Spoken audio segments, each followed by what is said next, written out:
Be advised, the opinions and views of the hosts and guests do not reflect those of the station.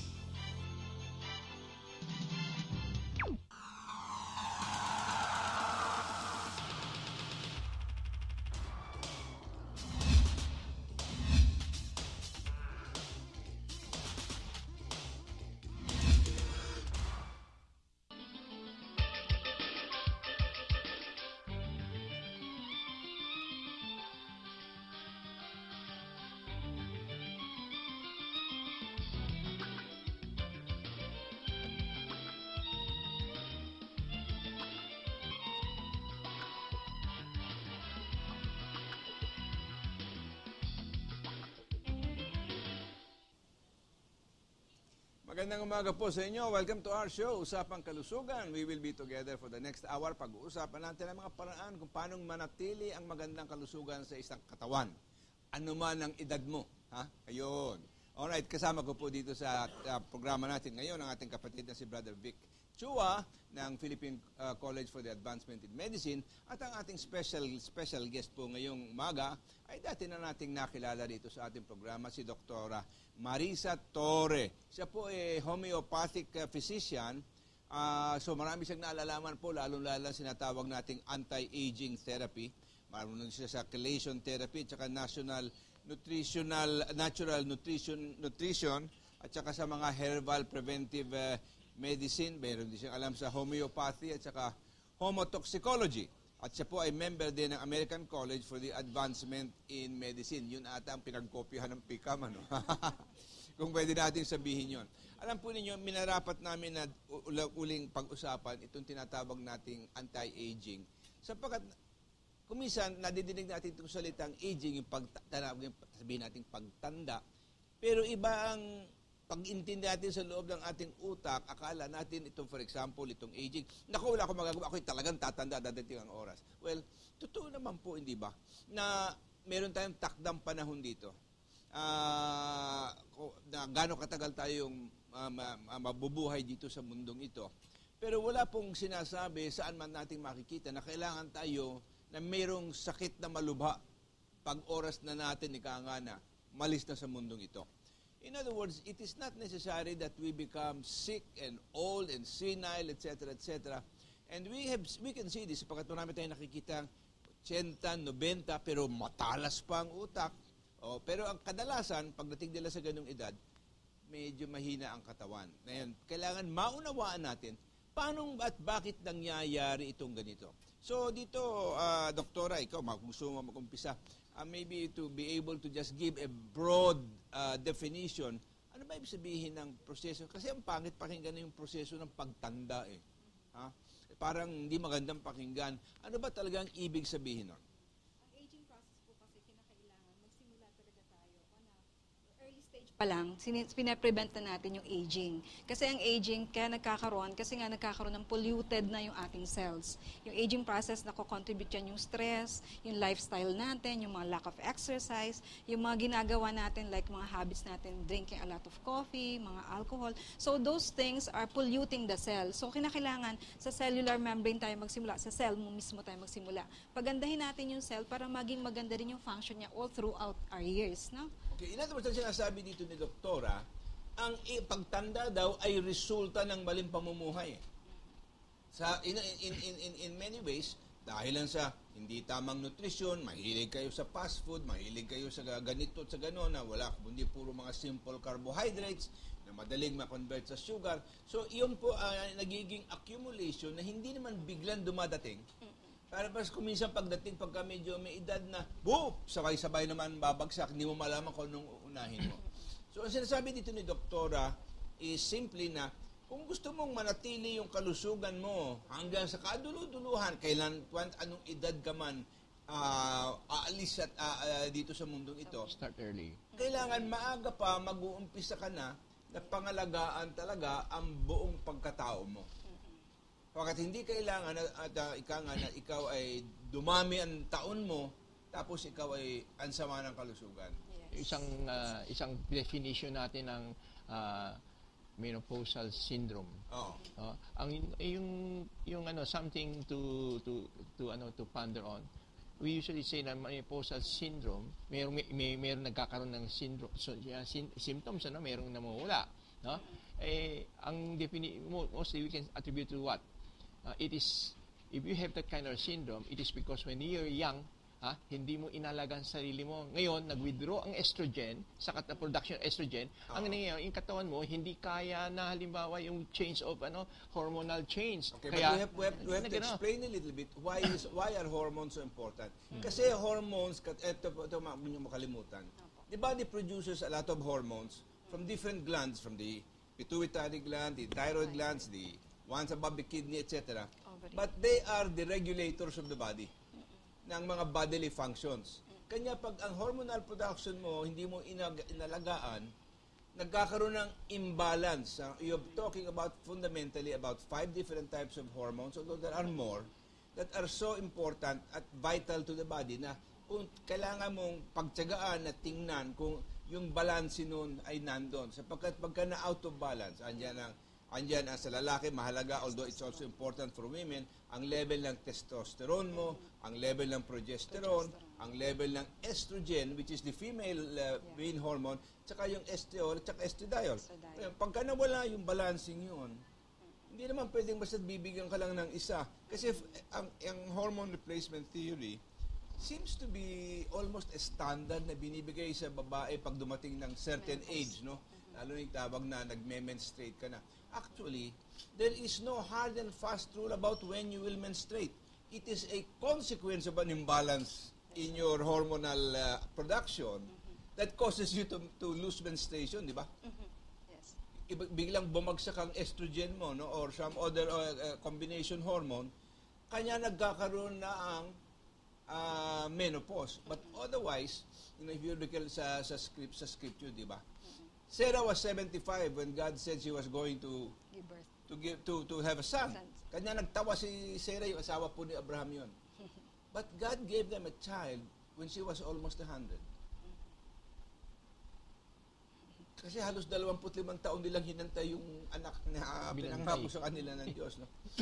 Pag siya nagtawa kasi sabi, tanda ko, part ako mga anak. Pero dito natin nakikita, pwede. So kung talagang ating susubaybayan ng maigi ang ating kalusugan at gagawin natin ang mga practice na tama. So, ano ba ang mga major elements of a healthy lifestyle, Doktora, na sa tingin mo are kangay para bagang basic principles of good health, of maintaining good health? Maintaining good health. Well, una-una po, kinakailangan yung ating lifestyle talaga, maayos. And then, yung pagtulog din natin, napaka-importante kasi most of the time, hindi na natutulog ang mga bata ngayon. Konting-konti na nasa na. TV o kaya nasa sa Twitter o Facebook, wala nang tigil. Oo, so talagang kailangan i-emphasize yung tamang oras ng pagtulog. So, mga 10 o'clock, dapat tulog na tayong mga medyo may edad na. Mga bata, earlier, dapat at least mga 8 hours of sleep. And then, after that, you have to look out after kung ano yung mga nararamdaman na pansinin nyo. Kaya may mga signals tayo sa body eh. If there's some pain, you have to check on that. Bakit nagkakaroon ng mga pain, di ba? Alam mo, Doktora, it's not that I differ what you've said, but there have been new studies that have shown that it is not true that as you age, you need less sleep. Ang sinasabi nga nila ngayon, as you gather more years, you need as much, you need like everybody else, you still need at least 6 to 8 hours of sleep a day. Yeah. Hindi almost akala mo tumanda ka, tama na sa'yo 2, 3, 4 na oras. At Kasi least 8 hours. yun ang time of repairing ng katawan Diba? Especially po yung liver, dapat tulog sila ng 1 to 3 a.m. That's the peak time for the liver to detoxify. Kung hindi ka natutulog during that time, 1 to 3, the following day, cranky ka, magagalitin ka, kasi nga, you're not able to detoxify the liver. Oo, napaka-importante po during that time. Okay, so, alright, let's go back again. So, yung mga standard definition of youth, middle age, and old age, in many ways is based on knowledge many years ago that have already been shown to be defective and or deficient. Di ba? Hindi na applicable in the sense na meron silang kakulangan o hindi natutunan o hindi nalalaman nung mga taon na yun. For example, ang RDA, yung daily allowance sa diet, is based on a standard that was about 50 or 60 years ago. Luman-luma na bago pa ng gera, no? Ang dami-dami na natutunan ngayon na kailangan baguhin. Like for example, doon dati very simple, basta saturated or polyunsaturated fats. Hindi maganda sa'yo. But now they are discovering you need saturated fats. Not all triglycerides are bad. You need for example, may madami daw benepisyo na kukuha, especially for those that may have problems with Alzheimer's and some other quote age-related diseases. Now, for example, the medium chain triglycerides like what you find in coconut oil is good and helps to remove the consequences of having Alzheimer's disease, which of course is also a product of how you live, how you ate, how you cook. O nagluluto ka lalo-lalo na sa aluminum. Opo.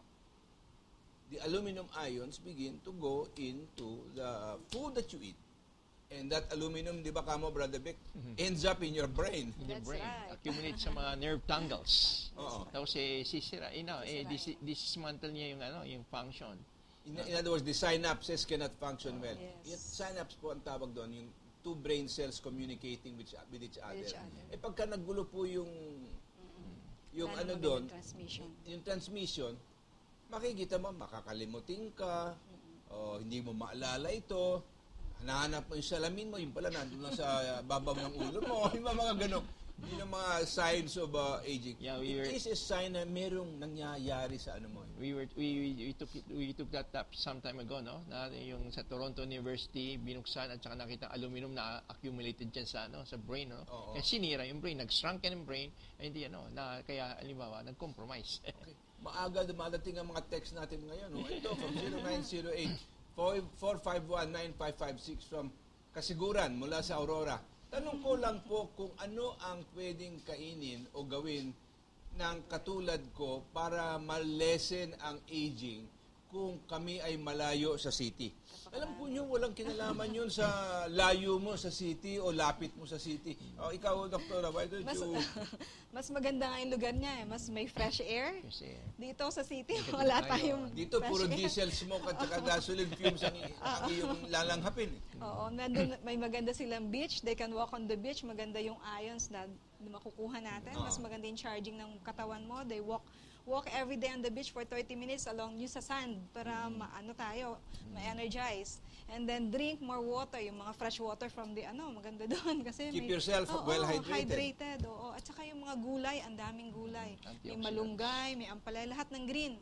Very healthy That for your are liver. healthy for the body, you will find in the province. Yeah, mga O wag lang nyo kalabasa. kakainin yung malunggay na galing sa kalsada. Ay, wag. Kung doon tumutubo. Kundi mapunong-puno po ng toxic yun. Yung medyo bandang bundok ang kunin yung malunggay. Wag po yung tabi ng kalsada na dinadaanan ng maraming sasakyan. No? Okay. So dito po natin makikita, kapatid, na it is not a question of where you live but how you live. Ha?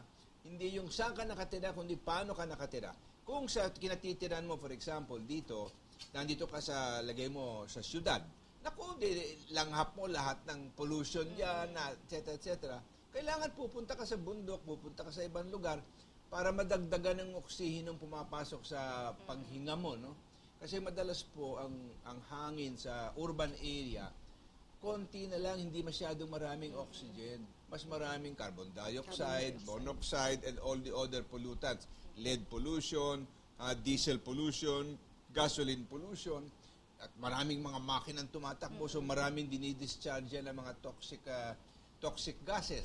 Kanya po, wag niyong isipin na kung kayo nasa probinsya, parang dehado kayo sa pamumuhay. Naku, maraming naiinggit po sa inyo.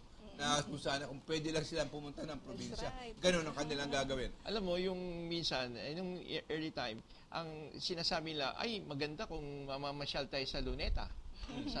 Along Wala pa kasi mga sasakyan nun eh. no?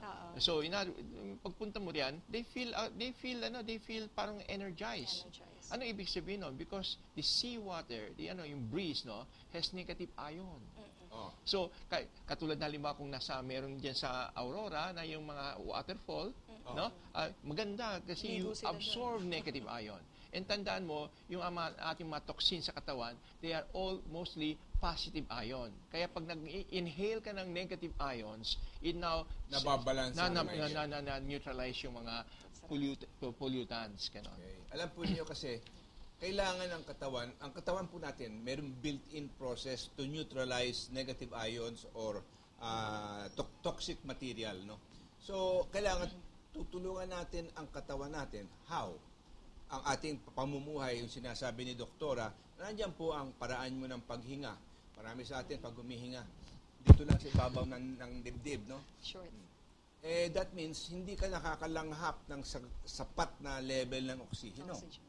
Kanya dito, kailangan, di ba, sinasabi natin, huminga ka parang sanggol. Pag nakita mo yung sanggol humihinga, nakikita mo yung tiyan, lumalaki, hindi ba?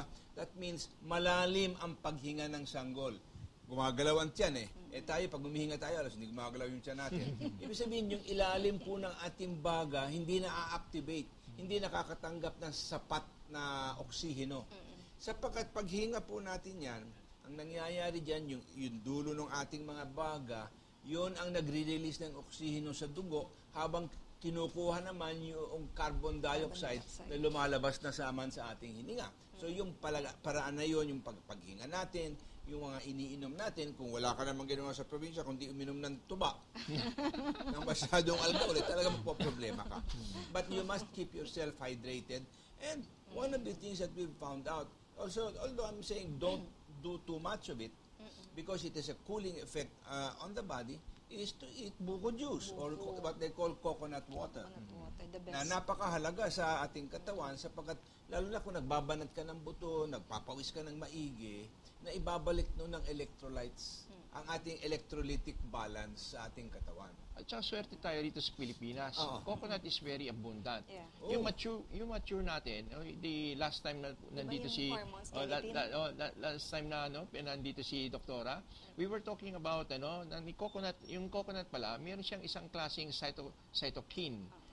It's actually a plant hormone, plant growth hormone, which actually we really investigated when I was very active in the science, no?